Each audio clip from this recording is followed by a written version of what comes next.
त्याला चांगली झोप लागते तो भाग्यवान आहे बरं का. कीर्तनात नाही बरं. कीर्तनात झोप लागणं पाप आणि घरी जाऊन नाही झोप लागणं हे पाप आहे. बघा एखाद्या वेळी जर नाही झोप लागली ना रात्रभर असं वाटतं मेलेलं बरोबर आहे का. कीर्तनात झोपायचं नाही. पहिल्या दिवसाचा नियम कीर्तनात झोपायचं नाही. झोपलेला मनुष्य सर्पाच्या जन्माला जातो आणि जवळ बसलेला मनुष्य गारुडी होतो. पण जवळ बसणारा थोडी चिमटे घ्या झोपी जाणाऱ्याला. वाद लागला तर तुमच्यातून मिटवा बरं. तिकडे लक्ष द्या. ऐका झोपेचं जे सुख आहे ऐका ईश्वराची कृपा आहे. भूक लागणं ईश्वराची कृपा आहे. अन्न आहे पण भूक लागणं ईश्वर कृपा आहे. भूक लागली दोघांना. त्यांनी सांगितलं आज सोमवार आहे आणि याने कधी सोमवार केलं नाही पण आज केलंय. आम्हाला त्या ठिकाणी काहीतरी करा फराळीचं. मग फराळीचं केलं. असं चौथऱ्यावर बसलेले आहेत. समोर एक शोकेस ठेवलेलं होतं आणि मग त्यांना फराळीचं वाढल्यानंतर खाल्लं पण शेतकऱ्याची भूक आहे केली नाही. ती वारकऱ्याला म्हणू लागला की माणूस किती कंजूस आहे का. शोकेस मध्ये आंबा संत्री मोसंबी चिक्कू डाळिंब सगळे आहेत. एक एक जर फळ वाढलं तर आपलं पोट भरल्याशिवाय राहणार नाही. त्यावेळेस शेतकरी वारकरी म्हणले बाबा एखादं फळ तरी वाढा आम्हाला. जिभेला पाणी सुटलं आमच्या. तर त्यांनी सांगितलं हो ही फळं वाढली असती हो आता लक्ष्मी आलेत ना. लक्ष्मीच्या सणाला माता माऊलीने हे फळं आणलेले आहेत. शेणापासून केलेले आहेत. वर्ण फक्त कलर दिलेला आहे. देऊ का एखादा आंबा. आता आसक्ती राहील का. नाही आसक्ती अजिबात राहणार नाही. तसं साधू महात्म्याला या जगाचं ज्ञान झाल्यामुळे आसक्ती विरहित अंतःकरण होतं आणि आपल्याला ज्ञान नसल्यामुळे आसक्ती होते. यासाठी महाराज सांगतात कार्याचं कारण कळालं की आसक्ती निवृत्त होते. कार्य पाहिलं आंबा पण शेणापासून केलेलं आहे. कारण कळालं पुन्हा खायची इच्छा होईल का. अजिबात नाही. लक्षात ठेवा. तसं महाराज सांगतात जगाला कार्याचं कारण कळालेलं नाही. आम्हाला कार्याचं कारण कळाल्यामुळे कारणामध्ये आमची वृत्ती आहे. जगत हे या ठिकाणी प्रत्यक्ष परमात्म्याचे अधिष्ठान आहे कार्य आहे आणि कार्याचं कारण परमात्मा आहे.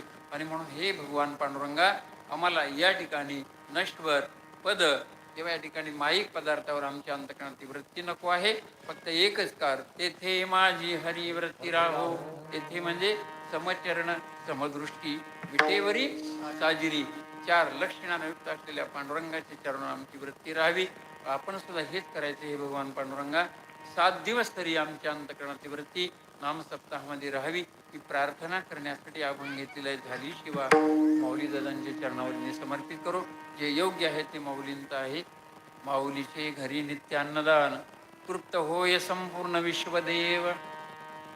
लक्ष्मी सहित रिद्धी सिद्धी राहती अखंड वाढीती भोजनाशी.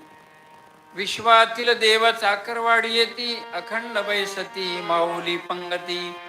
दास म्हणे घेता प्रसाद माऊलीचा तृप्त होय वाचा आणि मन. प्रसाद खाल्ल्यावर तृप्त वाचा होते मन प्रसन्न होतं आणि विश्वाचे दुःख निवारण होतं. लक्षात ठेवा.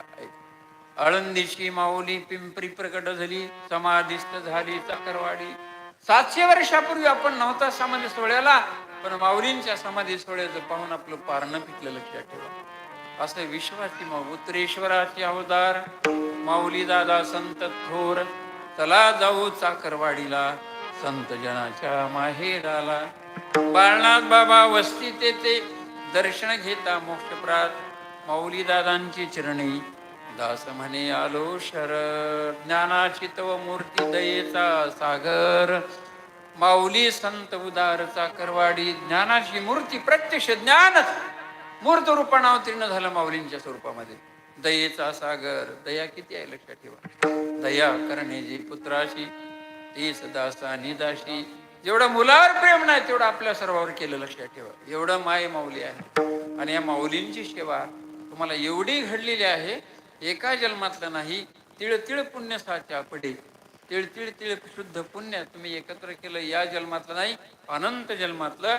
म्हणून विश्वाचा मालक ज्यांच्या हृदयामध्ये आहे आणि ते तुमच्या हृदयामध्ये आहेत एवढं मोठे आपल्या सर्वांचं आहे. असो झालेली सेवा माऊली दादांच्या चरणी समर्पित करतो. सर्वांच्या चरणी समर्पित. पण एकदा माऊली दादा कीर्तनाच्या शेवटी जो अभंग म्हणत होते तो अभंग घेऊन आपली सेवा